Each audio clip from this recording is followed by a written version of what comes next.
నూతన సంవత్సరాన్ని పురస్కరించుకుని విజయవాడ శ్రీ దుర్గామల్లేశ్వర స్వామి దేవస్థానంలో భక్తులతో కిటకిటలాడుతుంది.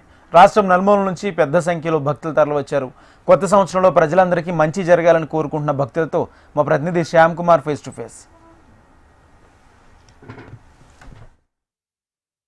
ఆంగ్ల సంవత్సరాన్ని పురస్కరించుకొని విజయవాడ ఇంటర్కెళ్లారిపై కొలువై ఉన్న శ్రీ కనకదుర్గమ్మ ఆలయం భక్తులతో కిటకిటలాడుతోంది. సాధారణంగా చూసుకుంటే నూతన సంవత్సరం నాడు అమ్మవారిని దర్శించుకుంటే సకల శుభాలు జరుగుతాయి, సంవత్సరాంతం కూడా మంచి జరుగుద్ది అనేది కూడా భక్తుల అభిప్రాయం. ఈ నేపథ్యంలో కూడా పెద్ద ఉదయం తెల్లవారుజాము నుంచే భక్తుల సంఖ్య ప్రారంభమైంది. ఈరోజు చూసుకున్నట్లయితే ప్రస్తుతం అనేక మంది అంటే కేవలం విజయవాడ నుంచే కాకుండా రాష్ట్రం నలుమూల నుంచి కూడా అమ్మవారిని దర్శించుకునేందుకు వస్తున్నారు. చెప్పండి అమ్మ, మీరు ఎక్కడి నుంచి వచ్చారమ్మా? వైజాగ్ నుంచి వచ్చాము. ఎలా జరిగిందమ్మా? బాగా జరిగింది దర్శనం. అదినా అంతా ఫ్రీగా ఉంది, ఇబ్బంది ఏం లేదు. మాకు చాలా అంటే రష్గా ఏం లేకుండా దర్శనం బాగా జరిగింది. ఇక్కడ ఏర్పాట్లు ఎలా ఉన్నాయి? ఏర్పాట్లు అవి బాగానే ఉన్నాయండి. మేము ఫ్రీ దర్శనానికి వెళ్ళినా సరే ఒక 10 నిమిషాల్లో అలా దర్శనం అయిపోయింది. రద్దీగా ఉన్నా సరే బేగా అయిపోయింది, ఇబ్బంది లేకుండా. చెప్పండి అమ్మా, ఎలా జరిగింది? చాలా బాగా జరిగింది. ఈ నూతన సంవత్సరంలో అమ్మవారిని దర్శించుకోవటం చాలా బాగుంది. ఏర్పాట్లన్నీ చాలా బాగున్నాయి. కోరుకున్నారు అమ్మవారిని?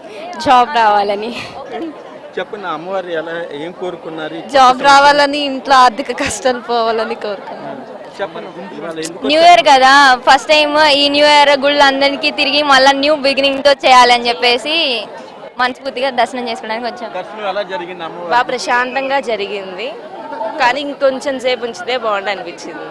మొత్తం మీద చూసుకున్నదంటే కొత్త సంవత్సరం నాడు అమ్మవారిని దర్శించుకుంటే సకల శుభాలు జరుగుతాయని భక్తుల నమ్మకం. ఈ నేపథ్యంలోనే వీళ్ళందరూ కూడా రాష్ట్రం నలుమూల నుంచి కూడా భక్తులు ఇక్కడికి తరలి వస్తున్నారు తెల్లవారుజాము నుంచి. అయితే ముఖ్యంగా భక్తుల రద్దీని దృష్టిలో ఉంచుకొని అధికారులు కూడా అన్ని ఏర్పాట్లు అయితే పూర్తి చేశారు. ఎక్కడ కూడా క్యూ లైన్లో ఎక్కడ ఆగకుండా త్వరితగతిన అమ్మవారి దర్శనం కలిగేలా అన్ని చర్యలు తీసుకున్నారు. కెమెరా పర్సన్ హరితో శ్యామ్.